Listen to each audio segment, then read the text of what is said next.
Le cinéma a la force de l'instantanéité, c'est court et intense souvent.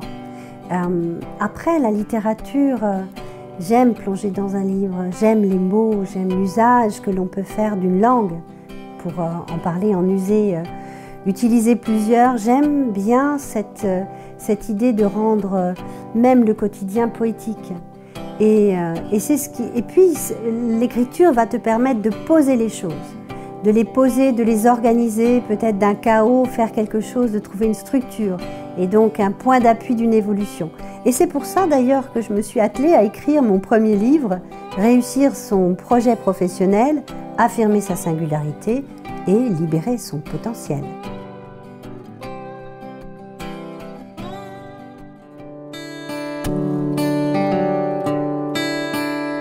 En fait, ce qui est important, ce n'est pas le réussir pour moi, mais le réussir pour toi.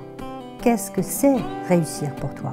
Quels vont être tes critères pour évaluer ta réussite? Qu'est-ce qui va te dire que oui, j'ai réussi?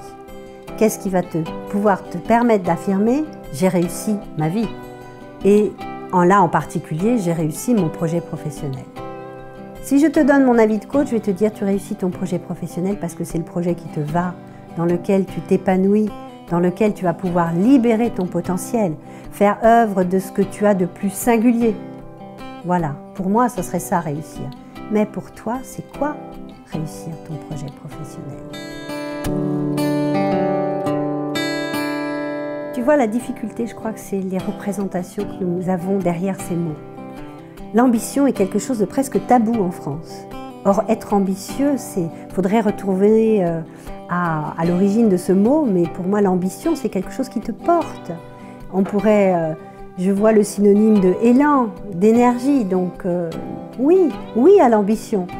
Et leader, mais oui aussi.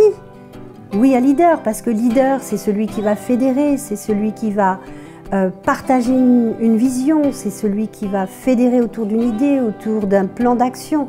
Donc oui à leader, les deux. Je crois à l'importance de l'inné. Et je ne suis pas la première à y croire, puisque déjà les peuples premiers se sont intéressés à ces gestes ténus de l'enfant, à cet être singulier qui arrive au monde, vers quoi il est attiré, vers quoi son attention va le porter. Et quelle semble être son intention. Et ça, c'est de l'inné. Et je pense que c'est essentiel de reconnecter avec son inné. Et c'est essentiel aussi de reconnaître son acquis.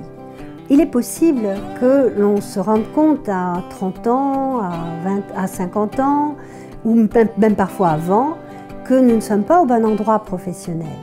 Parce que ce n'est pas tellement en résonance avec notre inné. Et pour autant, ce qu'on a fait pendant des années, à partir d'un acquis, a aussi de la valeur.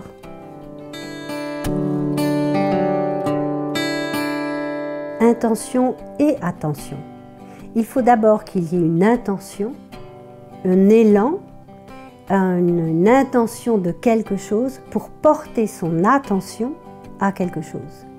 Et les deux combinés vont éviter d'être dans des tensions.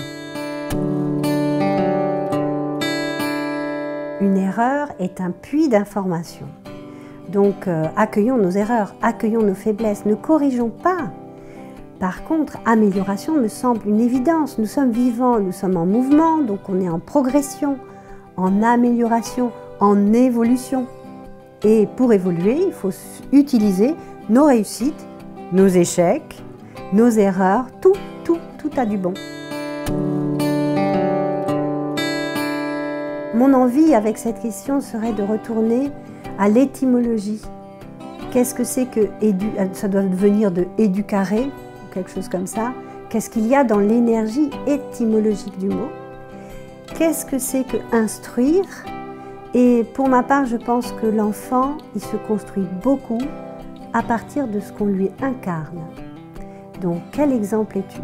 Et dans le monde professionnel, l'exemplarité est quelque chose d'exceptionnel et je pense de primordial.